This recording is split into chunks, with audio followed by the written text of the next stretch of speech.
Hello student, good morning. कैसे हैं आप? मैं विजेंद्र वर्मा एक बार फिर से स्वागत करता हूं। स्टूडेंट्स, हम पढ़ रहे थे चैप्टर नंबर 2 और उसमें हमारा जो टॉपिक था वो था अंतःस्रावी तंत्र, जो लेसन का लास्ट टॉपिक है। आज लास्ट कुछ ग्रंथियां बची हैं शेष, वो आज हम इसको कंप्लीट करेंगे। और एक बार फिर से मैं इसको रिवाइज करवा देता हूं। तो हम पढ़ रहे थे अंतःस्रावी ग्रंथियां, और अंतःस्रावी ग्रंथियों में हमने पढ़ा था इसमें से, देखिए हाइपोथैलेमस अपन पढ़ चुके, हाइपोथैलेमस, ठीक है। उसके बाद में हमने पीयूष पढ़ी, पीयूष ग्रंथि। पीयूष ग्रंथि के बाद में पीनियल ग्रंथि पढ़ी, पीनियल के बाद में थायराइड पढ़ी,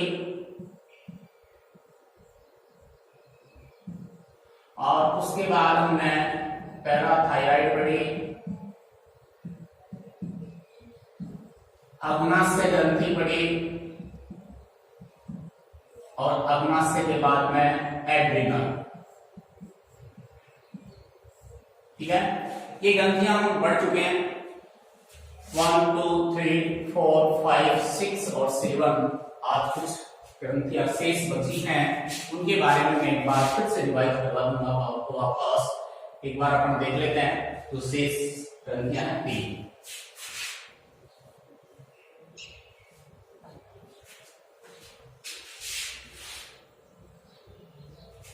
देखिए, हम पढ़ रहे थे अंतःस्रावी ग्रंथियां, और अंतःस्रावी ग्रंथियों में हमने इंसुलिन ये पढ़ चुके थे कल। आज हम इसी में बात करने वाले हैं अधिवृक्क ग्रंथि की। इसकी बात करते हैं, अधिवृक्क ग्रंथि की बात करने वाले हैं। ये हम पढ़ चुके थे वैसे अधिवृक्क ग्रंथि। एक बार फिर से मैं बता देता हूं आपको अधिवृक्क ग्रंथि के बारे में।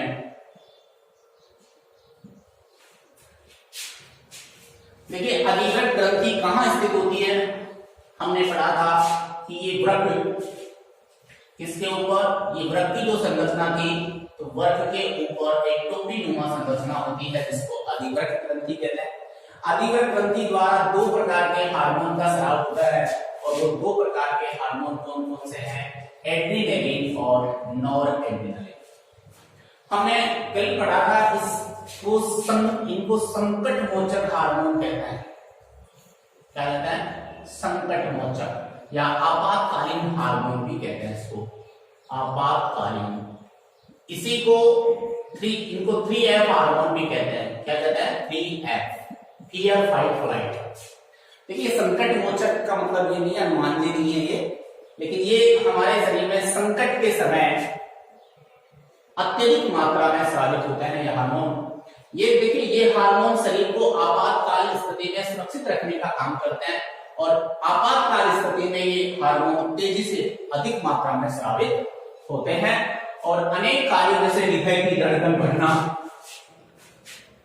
झगड़े के समय, ठीक है ना, या अपन रेस लगाते हैं या कोई प्रेशर होता है, तो उस दौरान क्या हृदय की धड़कन बढ़ना, हृदय का संकुचन, श्वसन दर बढ़ना, पुतलियों का फैलाव, ये सब किसके नियंत्रण में होता है? ये अधिवृक्क ग्रंथि द्वारा स्रावित एड्रेनालिन और नॉरएड्रेनालिन द्वारा नियंत्रित होते हैं।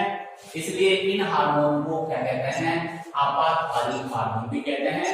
ये बड़ा इंपोर्टेंट क्वेश्चन यहाँ से बनता है कि आपातकालीन हार्मोन का नाम लिखिए, तो आप लिखेंगे एड्रेनालिन, ठीक है, तथा नॉरएड्रेनालिन। आप एक भी लिख सकते हैं एड्रेनालिन। ये एड्रिनल ग्रंथि द्वारा एड्रेनालिन हार्मोन स्राव होता है, ठीक है। किस हार्मोन को संकट मोचक या आपातकालीन हार्मोन कहते हैं? तो आप याद रखना, एड्रेनालिन हार्मोन को कहते हैं, ठीक है। एड्रिनल ग्रंथि से स्रावित होता है, और एड्रिनल ग्रंथि को अधिवृक्क ग्रंथि भी कहते हैं। नेक्स्ट मैं बात करता हूं, अगली जो ग्रंथि है हमारी, वो आती है थाइमस ग्रंथि। कौन सी है? थाइमस ग्रंथि। 8 नंबर पे है ये। 7 ग्रंथि अपन पढ़ चुके हैं। देखिए, थाइमस ग्रंथि हृदय तथा महाधमनी के ऊपर स्थित होती है, यहां होती है, ठीक है। पक्ष में होती है, हृदय तथा महाधमनी के ऊपर स्थित होती है और इसके द्वारा एक हार्मोन का स्राव होता है, उसका नाम है थाइमोसिन। क्या नाम है? थाइमोसिन। याद रखना स्टूडेंट्स, ये शिशु अवस्था में जब बच्चा छोटा होता है तो उसमें ये बड़ी होती है और जैसे जैसे युवा अवस्था आती है, वृद्धावस्था आती है, इसका आकार क्या होता जाता है? छोटा हो जाता है। यानी कि वृद्धावस्था में इसका आकार बिल्कुल छोटा हो जाता है। कारण है कि ये जो ग्रंथि है, ये ग्रंथि द्वारा स्रावित हार्मोन है थाइमोसिन, ये क्या करता है? ये अपने शरीर को रोगों के प्रति लड़ने की क्षमता, जिसको कहते हैं प्रतिरक्षा, क्या कहते हैं? प्रतिरक्षा प्रदान करता है। ये हार्मोन शरीर को प्रतिरक्षा प्रदान करता है, लेकिन जैसे जैसे आयु बढ़ती जाती है वैसे प्रतिरक्षा क्या होती जाती है? कम होती जाती है, प्रतिरक्षा कमजोर होती जाती है। इसलिए इस ग्रंथि का विकास सर्वाधिक कब होता है? बच्चों में सर्वाधिक विकास होता है और यौवन आरंभ पश्चात जैसे युवावस्था आती है उसके बाद में धीरे धीरे इसका आकार छोटा होता जाता है। याद रखना, थाइमस ग्रंथि द्वारा कौन सा हार्मोन स्रावित होता है? थाइमोसिन। कौन सा? थाइमोसिन स्रावित होता है। ठीक है, इसका आकार बच्चों में बड़ा, वृद्धों में छोटा होता है। नेक्स्ट में बात करता हूं टेस्टिस। वर्षन देखिए, नेक्स्ट ग्रंथि आती है टेस्टिस।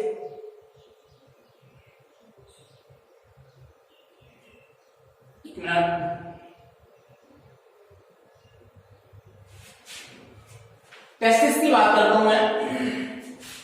टेस्टिस में देखिए, यह ग्रंथि नर में पाई जाती है। वर्षण जो होता है नर में एक जोड़ी होते हैं जो उदर गुहा के बाहर कहां होता है? वर्षण कोश में स्थित होता है। नर जनन तंत्र में पड़ा था। ये एक ग्रंथि के समान कार्य करता है क्योंकि ग्रंथि द्वारा इसका स्राव होता है, हार्मोन का स्राव होता है। तो इस टेस्टिस द्वारा, वर्षण द्वारा किसका स्राव होता है? याद रखना, नर हार्मोन, जिसको कहते हैं टेस्टोस्टेरोन। क्या कहते हैं? टेस्टोस्टेरोन का स्राव होता है। ये नर हार्मोन है, इसकी वजह से नर में द्वितीयक लैंगिक लक्षण, ठीक है, नर लैंगिक अंगों का विकास तथा शुक्राणुओं का निर्माण की प्रक्रिया को ये प्रेरित करता है। शुक्राणु निर्माण प्रक्रिया को प्रेरित करने का काम कौन करता है? नर हार्मोन टेस्टोस्टेरोन। ठीक है, नेक्स्ट और लास्ट जो है वो ग्रंथि आती है अंडाशय ग्रंथि। कौन सी है? अंडाशय ग्रंथि आती है। एक मिनट देखिए,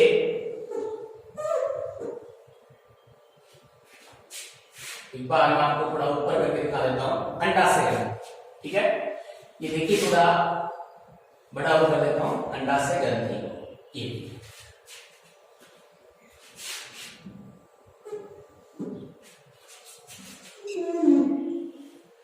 अंडाशय जो ग्रंथि है ये मादा में पाई जाती है। मादा में एक जोड़ी अंडाशय होते हैं। ठीक है, अंडाशय द्वारा अंडाणु का मोचन होता है। तो अंडाशय द्वारा दो हार्मोन स्रावित होता है, एस्ट्रोजन और प्रोजेस्टेरोन। इनको मादा हार्मोन कहते हैं। क्या कहते हैं? मादा हार्मोन। एस्ट्रोजन और प्रोजेस्टेरोन को मादा हार्मोन कहते हैं।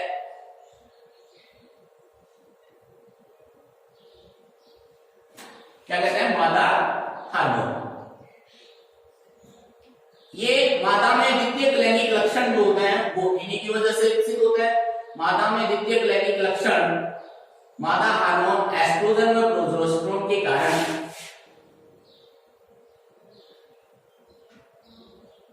ये देखिए, दो हार्मोन होते हैं एस्ट्रोजन और प्रोजेस्टेरोन और ये हार्मोन मादा में लैंगिक अंगों का विकास और मादा लक्षणों का नियंत्रण और मासिक चक्र का नियंत्रण, मेंस्ट्रुअल साइकिल का नियंत्रण करने का काम ये हार्मोन करता है। ठीक है, हमें केवल इतना ही पढ़ना है। सबसे पहले ग्रंथि का नाम एक बार फिर से सुन लीजिए। हमें केवल क्या पढ़ना है? सबसे पहले ग्रंथि का नाम पढ़ना है और ग्रंथि का नाम, हमें ग्रंथि का नाम पढ़ना है और ग्रंथि द्वारा स्रावित हार्मोन पढ़ना है। ठीक है, हार्मोन का नाम और इस हार्मोन के एक दो कार्य जरूर याद करना है बस। इसके अलावा हमें इन ग्रंथियों में कुछ नहीं पढ़ना है। एक बार फिर से मैं आपको वापस इस लेसन को स्टार्टिंग से रिवाइज करवा देता हूं। एक बार देखिए,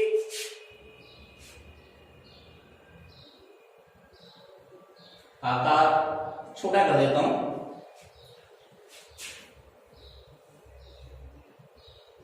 देखिए ये था हमने पाचन तंत्र बढ़े, पाचन तंत्र के अंग बढ़े,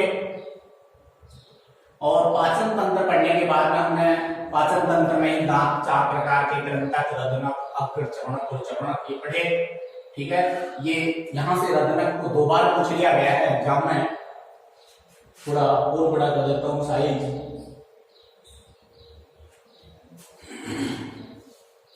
उसके बाद में हमने श्वसन तंत्र पढ़ा, श्वसन तंत्र के अंग बढ़े, श्वसन की कार्यकी पढ़ी, श्वसन के प्रकार। ठीक है,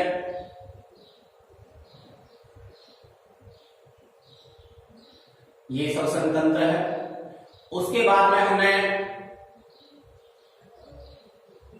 श्वसन तंत्र के बाद हमने परिसंचरण तंत्र पढ़ा, दोहरा परिसंचरण तंत्र पढ़ा, रक्त के कार्य पढ़े, रक्त के प्रकार पढ़े, रक्त परिसंचरण। ठीक है, हृदय की संरचना, हृदय की क्रिया विधि। उसके बाद हमने उत्सर्जन तंत्र पढ़ा, वृक्क की संरचना पढ़ी। ठीक है, मानव उत्सर्जन तंत्र का वर्णन पढ़ा हमने। उसके बाद में मूत्र निर्माण की क्रिया, वृक्काणु की संरचना की पढ़ी। नेक्स्ट हमने इसी लेसन में नरजनन तंत्र पढ़ा। ठीक है, नरजनन तंत्र में प्राथमिक लैंगिक अंग और द्वितीयक लैंगिक अंग। नरजनन तंत्र में प्राथमिक लैंगिक अंग होता है वर्षण, जो अभी हमने पढ़ा था, ये वर्षण प्राथमिक लैंगिक अंग होता है। ठीक है, उसके बाद में द्वितीयक लैंगिक अंग पढ़े हमने, मादा जनन तंत्र पढ़ा, मादा जनन तंत्र में प्राथमिक एक द्वितीयक लैंगिक अंग पढ़े। नेक्स्ट हमने तंत्रिका तंत्र पढ़ा, केंद्रीय तंत्रिका तंत्र, परिधीय तंत्रिका तंत्र और स्वायत्त तंत्रिका तंत्र पढ़े। मस्तिष्क की संरचना पढ़ी, मेरुरज्जु पढ़ा। नेक्स्ट तंत्रिका तंत्र, ये सॉरी तंत्रिका कोशिका पढ़ी, तंत्रिका कोशिका की क्रिया विधि पढ़ी, बनावट पढ़ी। नेक्स्ट अपन पढ़ रहे थे ग्रंथियां। देखो ग्रंथि हमने 10 प्रकार की ग्रंथि पढ़ी। एक बार फिर से मैं बता देता हूँ। पीयूष ग्रंथि सबसे पहले हमने पढ़ी, हाइपोथैलेमस ग्रंथि। हाइपोथैलेमस ग्रंथि से 2 प्रकार के हार्मोन, मोचक हार्मोन, निरोधी हार्मोन स्रावित होता है। उसके बाद में पीयूष ग्रंथि से कई प्रकार के हार्मोन स्रावित होते हैं, somatotropin, prolactin, thyroid, oxytocin, vasopressin, gonadotropin. फिर पीनियल ग्रंथि से मेलेटोनिन हार्मोन का स्राव होता है, मेलेटोनिन। थायराइड ग्रंथि पढ़ी, थायराइड ग्रंथि से थायरोक्सिन हार्मोन का स्राव होता है, थायरोक्सिन। थायराइड ग्रंथि से थायरोक्सिन हार्मोन का स्राव। उसके बाद में पैराथायराइड, पैराथायराइड से पैराथार्मोन, पैराथायरॉइड पढ़ा, पैराथायराइड से पैराथार्मोन। पीनियल ग्रंथि पढ़ी, पीनियल से मेलेटोनिन, थायराइड से थायरोक्सिन, पैराथायराइड से पैराथार्मोन, पैराथार्मोन पढ़ा। उसके बाद में अग्नाशय ग्रंथि, अग्नाशय ग्रंथि अंतःस्रावी और बहिःस्रावी दोनों के समान कार्य करती है। अंतःस्रावी के रूप में हमने 2 हार्मोन पढ़े इसमें, कौन कौन से? एक तो ग्लूकेगोन जो अल्फा कोशिका द्वारा स्रावित होता है, और एक पढ़ा हमने इंसुलिन जो बीटा कोशिकाओं द्वारा स्रावित होता है। ये इंसुलिन है रक्त में ग्लूकोज को ग्लाइकोजन में बदलता है, जबकि ग्लूकेगोन क्या करता है, ग्लाइकोजन को ग्लूकोज में बदलता है। ठीक है, उसके बाद में हमने आज अधिवृक्क ग्रंथि, एड्रेनालिन, नॉरएड्रेनालिन, इसको 3F hormone, fear, fight, flight, आपातकालीन हार्मोन, संकट मोचक हार्मोन भी कहते हैं। उसके बाद में थाइमस ग्रंथि, थाइमस ग्रंथि से थाइमोसिन, वर्षण से टेस्टोस्टेरोन और अंडाशय से एस्ट्रोजन व प्रोजेस्टेरोन का स्राव होता है। तो आज तो ये लेसन हमारा कंप्लीट। तो इस लेसन के आप क्वेश्चन एक बार सोल्व जरूर करें, और फिर भी अगर कोई समस्या है तो आप हमसे संपर्क अवश्य करें। Have a nice day, thank you. अब मिलते हैं अपन नेक्स्ट चैप्टर के साथ।